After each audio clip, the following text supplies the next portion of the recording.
So I'm Jeremy Pint. I'm a policy officer in DG GROW in the European Commission. Microbiome has always been around agriculture. So it's part of the knowledge and the know-how of farmers, whereas recently, in the last 5 decades, we've introduced a lot of chemical inputs. And there they were not known, they were from synthesized ones, so we needed to regulate them heavily, saying, okay, you need to prove the safety of your product before you reach the market, before you expose citizens and the environment. With microbiomes, there are things that we know. We may identify one species or one strain out of a pool of a microbiome, and then it's difficult how to say what is the safe part of it or what is not, and especially with a regulation that is set up for chemicals, it doesn't fit with biological products.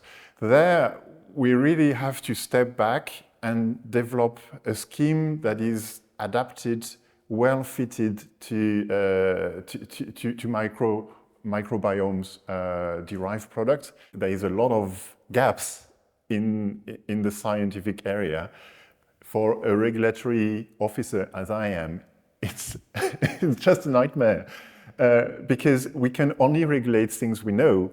Then for the unknown, one of the regulatory tools we have is to find safety nets. Safety nets are general provision that ensure a safety without being specific to one point or to the other. So, for example, if you have a microbiome from a chicken, and you say, okay, the temperature of the body of a chicken is 40 degrees, let's say 40 degrees. So the safety net would be, okay, I would accept something to be used as a feed additive for chickens to replace or to improve the microbiomes only if the bacteria in there are capable of growth between 38 and 42 degrees. I don't know what they are, but I provide a safety net. That's general, very general one. I don't care whether they are pathogenic, whether they are producing secondary metabolites, but I provide this temperature interval where I say, okay, it's fit for chickens. That's the kind of safety net we can think of. It's not always possible.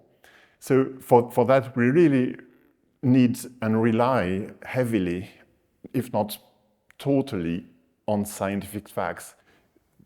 Europe is really at the forefront when it comes to safety, and safety for the human citizens, for the environment, for animals, but also for business.